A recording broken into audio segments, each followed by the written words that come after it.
You into those guys? Oh, yeah. Yeah, I just got the home video. It's pretty cool. Oh, really? What's on it? Is it just, like... Well, three singles, you know, John the Fisherman, Jerry was a race car driver, and, Tommy the Cat? yeah, and, John, you know... so basically John, Jerry, and Tommy. Yeah, I guess so. Wait a minute, really? Is that what it's about, or no? Well, Alright, let's see. Regarding, images and words, how do you think, what about Primus, though? Yeah, what about... Oh, man, let's see, yeah, the record, like, how could it be, broken more, to the masses and stuff? How do you think this record's gonna be broken? Well, that's a tough one. I think, you know, the key is going to be touring, because, you know, a band like ours is not going to, you know, most likely, you never know, but most likely we're not going to be, you know, plastered on the radio or MTV for that matter. And even if we are, whatever particular song would be, you know, used wouldn't be a proper representation because every song is so different. So it's really going to be, it's going to come down to having to play out live and people... should I grab this call waiting?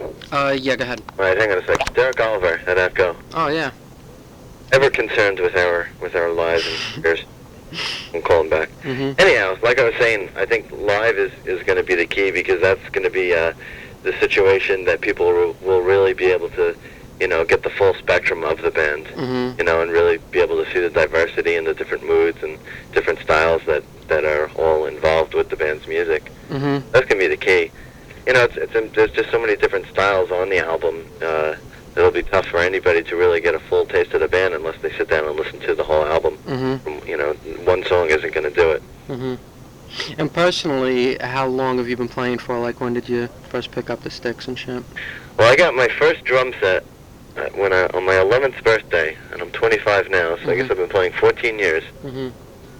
But I was always, like, when I was a kid, I first started off playing piano and stuff, and I was always around music. My dad, you know, from the minute I shot out of my mom's womb, he put headphones around my ears and put on Sgt. Pepper, and I was, like, listening to Tommy, you know, listening to The Who and the Beatles and Zeppelin and Hendrix and all that shit when I was really young. So I just grew up always around music and always tapping away and just always fascinated by music, and like I was always like a rock trivia, you know, little kid, and I had this huge record collection, so I think it was inevitable that I was going to become a musician. And who was the first few drummers who really got you pumped as far as being a drummer? And well, my first biggest influences, not necessarily from a drum point of view, but just as music and as an influence as a band. Well, first the Beatles. I grew up on the Beatles, totally. Not that Ringo was any sort of, yeah, I hear you. You know, and then when I was like in 5th and 6th grade, Kiss was like the biggest band. You know, they were my favorite band. I was like, my rooms were covered with Kiss and stuff. So those, at an early age, those like two bands had the biggest impact. But once it came to drumming, I would say my first drum influence was probably Keith Moon, and then John Bonham. You know, Keith and John Bonham. And then I guess junior high school I discovered Rush, and then Neil Peart like suddenly just everything changed the way I looked at drums completely, and like really introduced me to like odd time signatures and you know, different things like that. So Neil was the first real big impact on my playing as far as drumming goes. Then since then I've just like, I mean, I'm like influenced by so many drummers it's like impossible to even list. I mean, all of Frank Zappa's drummers, you know, I'm like a huge Frank Zappa fan, so like Terry Bozzio and Vinnie Colaiuta, I mean, those are two huge influences on my drumming, and Simon Phillips and Bill Bruford, and I mean, the list can just go on forever, and just everything I listen to now influences me, not only from a drum point of view, but just from a musical point of view. Just incorporating different styles and everything into the band, not only from the drummer's point of view, but just from a songwriting point of view. You know, listening to different styles of metal and funk sort of stuff and jazz fusion and rap. I mean, all that stuff somehow inspires me, and it somehow like comes out in the band's songwriting and my playing. Yeah, Simon Phillips is an animal. Oh yeah, he's one of the greatest. I know. I remember when he first came out. He's like a teen, right? He was yeah. Wow. I think he started off he was playing with John Anderson, and he was playing with Michael Schenker. Did the Judas Priest album. So to this point, Mike, what's been like Dream Theater's probable best gig? To this point? Yeah. Can I include the Maiden gig or no? Not yet. Up until this day. Yeah. Well, actually, you mean best from our point of view? Yeah, you know, the best vibe from the audience, the band, everything. I mean, I guess it's hard to say because that was the old band, right? Yeah. Yeah. Well, of course, headlining shows are always the best vibes because you have your own audience there and people, you know, who are fans of the band are there. So you have all the air musicians in the audience and stuff. So that's the best when you're headlining shows. But of course, opening slots, you know, give you a lot more exposure. I would say probably the best matchup that we've done so far with, as far as another band, was the couple of times we played with Marillion. Actually, our last gig with Charlie was with Marillion at Ritz, and that was a real good matchup because Marillion is, you know, I mean, of course we're a bit heavier, but they're really close to what we're doing, or at least what they used to do is close to what we're doing. So that was a real good show, and that was Charlie's last show. Kind of coincidental because our last show with Charlie was at the Ritz, and now our first show with James is going to also be at the Ritz. Maiden. Yeah. So the Ritz has been the home of the ending of one chapter and the beginning of another. Yeah. And what's it like for you that Maiden really digs the tape and asked you guys to come out with them for at least that show? Well, I mean, as you can imagine, that's like, you know, that's incredible. Yeah. I mean, who didn't grow up with Maiden? You know, everybody. But, you know, all of us. Actually, when me, John, and John first got the band together, we used to, you know, play a lot of Maiden songs and stuff.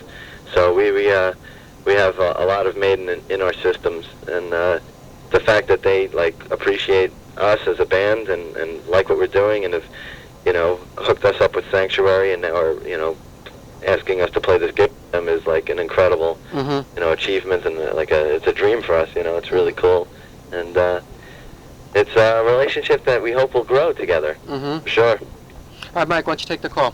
Okay, hang on. Actually, I remember when you were down at the studio, you asked something about Freddie Mercury. Yeah. And how if his death or him, you know, or his life for that matter, had an impact on the making of the album. It's funny because I was thinking about that after you asked that.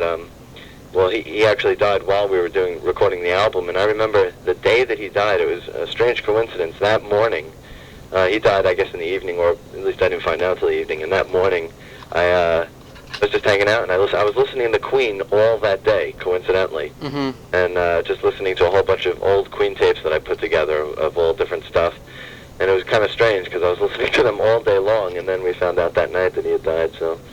But I remember, like, while we were doing the album before he died, we were up there watching Queen, The Magic Years. I brought the video up with me, and we were watching that. So, you know, it was kind of a strange coincidence that it happened while we were up there. And we were all, you know, engaging in Queen activities. Yeah, I was really into those guys, man. Early on, their early material was, you know, just incredible. Definitely. I think the Prophet song. Oh, yeah, White Man, you know. That's as good as it gets. Yeah, Roger Taylor, I always felt, you know, in the late 70s or so, that he had the best live drum sound of anyone. He had just an amazing sound. That's such a distinctive sound. Yeah. He's got like that sort of timbali sound on his toms. Just clutching the hi-hat with the snare every time he hits the snare. Really like distinctive sound. To this point, what other bands have shown support towards you guys? Well, I mean, early on, we've had a long relationship with Fates Warning, and you know, whether people know or not, you know, our relationship with them has been going on for years. And Kev played on the Perfect Symmetry album, and James just sang on the Parallels album. And I didn't know that. What tracks? Well, Kev played on at Fate's Hand on Perfect Symmetry. Yeah. And James sang on Life in Still Water on the Parallels album. Oh, all right. And John Arch, their old singer, worked with us, and so there's been many you know, many common elements between the two of us, and we share a very similar fan base and have the same appreciation for each other's music and everything. So that's been a good long relationship between us and them. And one of our other best friends are the now the now extinct Crumbsuckers from Long Island, and we've been good friends with those guys for years. But as far as like our peers, Iron Maiden, that's very flattering, and there's been word, I think, actually through you and a couple of other people, that Alex Lifeson has acknowledged us, which is, Yeah. that's quite incredible. And who else? I mean, the guys in Marillion, when we played with them, they really dug what we were doing and stuff, and I don't know. Well, the list is going to grow, I'm sure. What's the actual release date now? Well, it's hard to say because Yeah. ATCO has it slated for July 6th, I believe. Mm-hmm. And they're sort of set on that date, but Sanctuary would rather release it in August. Yeah. So the two of them are going to battle it out, but it will be out sometime while the sun is still out, Mm-hmm. So it'll still be it'll be out and available by the time you're still on the beach, sometime in July or August. Okay. Is there like ever, I don't know, if there is one, a formula for Dream Theater songs, or are the arrangements just naturally put together in rehearsal and stuff?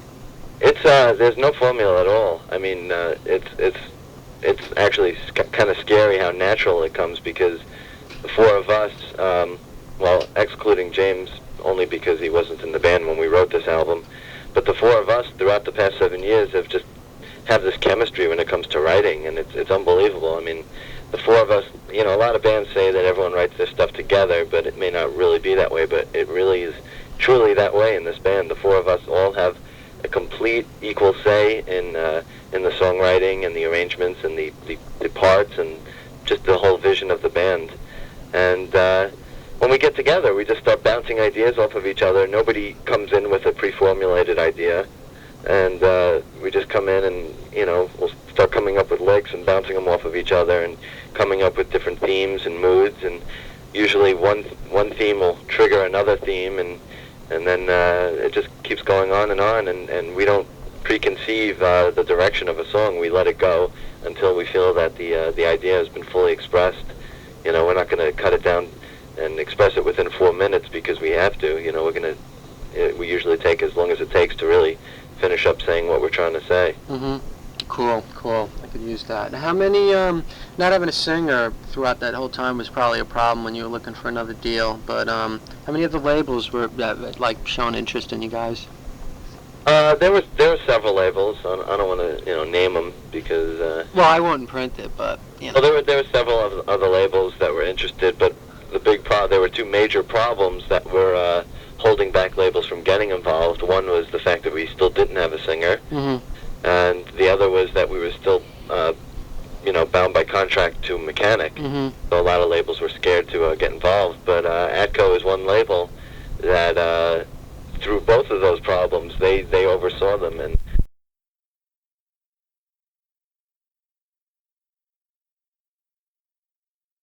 faith in the band through thick and thin, and they began working with us when we were at our very lowest point.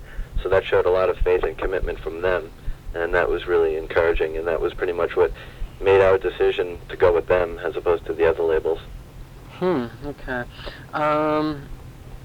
Let's see. How do you think this record will rank amongst some of the all-time progressive albums, and does it belong in that text as far as you're concerned?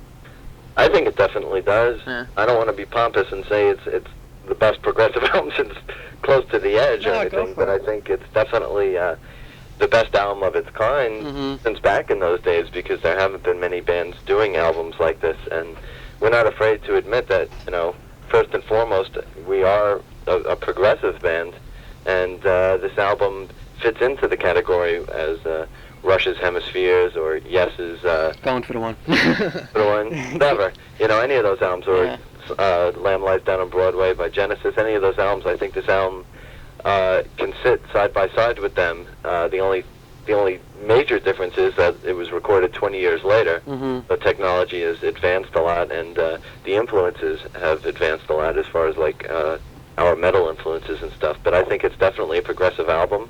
It's got all of the elements of those bands and albums. It's got 10, 12-minute songs with long arrangements and instrumental sections, and when we get around to doing a Change of Seasons, I think it'll be it'll be a 90s equivalent to Close to the Edge. Close to the Edge, or Supper's Ready, or Thick as a Brick, or any of those, songs. Now, getting to that, you got my message the other day. The tape that you made for Paula. Mm-hmm. When can you get around to making a copy of that? Yeah, you're actually going to be the third person I made that exact tape for. Okay, well, But hopefully... it all started with Mike Moses. Yeah. And then Paula heard about that, and now you heard about it, so... Well, hopefully you won't go too beyond that, but yeah, if you could make a copy, that would be really cool. Yeah. Otherwise, Paula's just going to make a dub, and it'll sound worse than one that you could make, so... But that's a song I'm interested in hearing. I remember talking with John, and he had told me the names of the songs, and I forgot all about that, A Change of Seasons. I was like... There was another one, too. There's a couple others that you don't have on this record that are ready, right? Forever and Don't Look Past Me. Yeah, Don't Look Past Me, that's right. Well, those Forever and Don't Look Past Me are two short, a little bit more accessible songs that we were going to include on the album, but then we ended up writing Another Day and Surrounded, which fit into those categories, and we didn't want to have too many short, accessible songs in the album, and we figured we would just go with the two newer ones, which we thought were a little bit better anyhow. So we shelved Forever and Don't Look Past Me for the time being, at least. And A Change of Seasons, we were prepared to go in and record that for this album. We went into pre-production for that song and everything. And the day that we entered the studio, we got a call from Atco and spent the entire day on the phone arguing with them, trying to get it on the album. But to make a long story short, we already had 60 minutes worth of material without A Change of Seasons, and that would have brought it up to about 80 minutes, and that would have just been complete overkill, and it may have distracted people from the rest of the album. So we basically decided to hold A Change of Seasons until the next album, or possibly do an EP later in the year, which could focus on that track, solely, which would give it the proper attention anyhow. So, it's in the can, and it's something that we'll definitely get around to. And it was the only I wrote the lyrics to that one, and because I wrote the lyrics to that, which is equivalent to like 4 songs, I didn't write any lyrics on Images and Words, figuring Change of Seasons would be on there. So I pretty much got dicked out of lyrics on this album. Yeah, well, that's great. The EP, that's a good idea. Getting it singular attention like that. Yeah, I mean the initial idea was to do A Change of Seasons, and then maybe throw a couple of live tracks on also. Actually, it would be fun to record some stuff from When Dream and Day and Night, live versions with James singing. So if it ever comes to life, that would probably be the plan. Yeah, Extreme is doing a 20-minute song. Yeah, that's kind of... I don't know what to say about that. I mean, I guess it's good, and it's really cool. It'll be interesting to hear, but the only bad thing is that I don't want people to think that like we're jumping on any sort of bandwagon. Yeah. I mean, we wrote A Change of Seasons back in like 1989. So at this point, it's already 3 years old, and by the time we eventually record it, it'll probably be 4, maybe 5 years old. So, just for the record, we're not any bandwagon. We had that song first. I know, and they're saying it's Close to the Edge meets blah blah blah. So that should be interesting. It's not 3 sides live. That's Genesis. 3 sides to every story. Right. That's the name of the record, and one's going to be bluesy, one's commercial, I guess. Another is like very minor and dark. It's going to be interesting. But that's one of the songs that's on that side. 20 minutes. Yeah, I'd be interested in hearing that. Let's see. Start playing together. Maybe. How important are like visual and artistic contributes to what Dream Theater are all about? Well, like as far as record packaging and live, I guess. Well, it's extremely important. I think the package that we have for this album perfectly suits the album. I think the cover and the artwork, which was done by Danny Muro, who had done... How do you spell that? How do you spell his last name? Muro. Okay. And Danny had done a lot of independent thrash stuff. I mean, he did the first Testament album, he did the second Overkill album, he did the Hades albums and stuff like that. So when he first came down, we weren't, to be honest, we weren't that impressed with the stuff he had. We were thinking more along the lines of like, some of the old Pink Floyd covers, like Adam Hart Mother, or Wish You Were Here. We were looking more towards something like that, and Danny had a common vision of ours, and it wasn't apparent in his old covers, but now he's working with computer graphics, and he ended up putting together this cover, and it's everything that we could have possibly wanted. I think the cover is it perfectly complements the package, and it's a cover reminiscent of maybe one of the early Marillion albums like Fugazi or Script for a Jester's Tear, and it's just like a lot of different elements all blended together, and it's a lot of the elements from the lyrics. So somebody could just sit down with the record and look at the cover and pick out all these different things that are inside of the album and find them on the outside. It's real interesting. But I think visuals are extremely important for like a progressive band, and hopefully we'll be able to incorporate it more and more when we get into doing videos and stuff like that. Are you going to be using any of the the smoke machines and stuff like that in your live the Ritz or whatever? Well, actually, for the Ritz show, I just found out this afternoon that even Iron Maiden isn't even bringing anything in.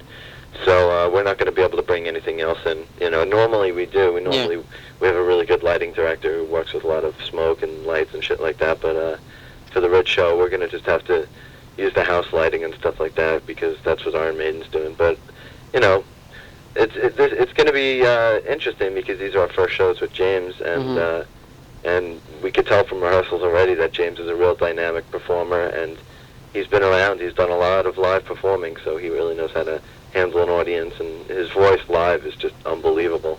Great. Now, is that show sold out? Yeah. Oh man. Now, what about who's handling the list for that? I think Atco has access to a guest list. So I could call Lucy Sabini, I guess. Yeah, you should definitely do that because I just found out before that our guest list is going to be like extremely limited, like just down to like family and shit like that. You'd be best off like getting in touch with either Derek or Lucy or something. Oh shit! I better do it right now. All right. I guess last question. What may future Dream Theater music sound like, say, in the next record? And could explain a little bit about your 20-minute epic there. And okay. Well, first, the A Change of Seasons. When we get around to recording it, is definitely the most progressive piece of music we've ever written. And like I said before, we wrote that back in 1989. So it's we pretty much blew our load in that song, and it was written, during the material that was written for Images and Words. So it's got that same sort of feel. It's your typical, progressive 20-minute epic. It's written in 7 different pieces, and 4 of which have lyrics. And lyrically,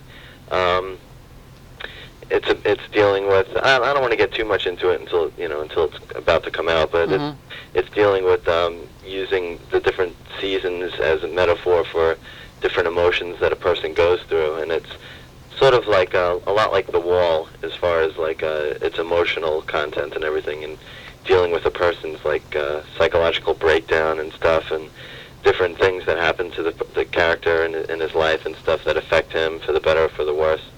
And musically, it's just it's a Dream Theater tour de force. It's got everything packed into this 20-minute song. It's got extremely progressive sections. It's got 3 instrumental passages in the song. It's got a couple of very dynamic and melodic sections. And so that covers like all ground, basically, in a nutshell. And I'm sure the rest of the material that we write in the future will be, similar in vein to what we do now. But of course, it'll mature because we're inevitably going to mature as a band, and as people, and as musicians. So, but we don't have any preconceived ideas to stray away from what we do, because what we do isn't even preconceived. So we're just going to keep doing what we do and mature and progress and try to incorporate all the different styles and elements that we listen to and enjoy, and incorporate it into our own music, and just continue to do that.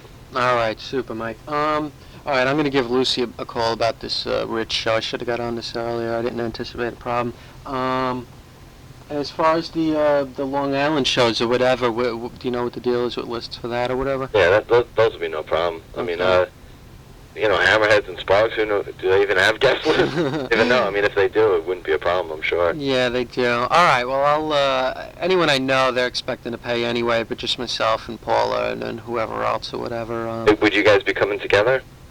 I don't know, why? Oh, as far as like myself plus 1 or something like that? Yeah. Yeah, we'll work it out best we can. Oh, well, just let me know. I will. All right, and I'll call Lucy now and, I'll be in touch. Have a good weekend. Okay. All right, man. Later. Cool, bro. Bye. Bye.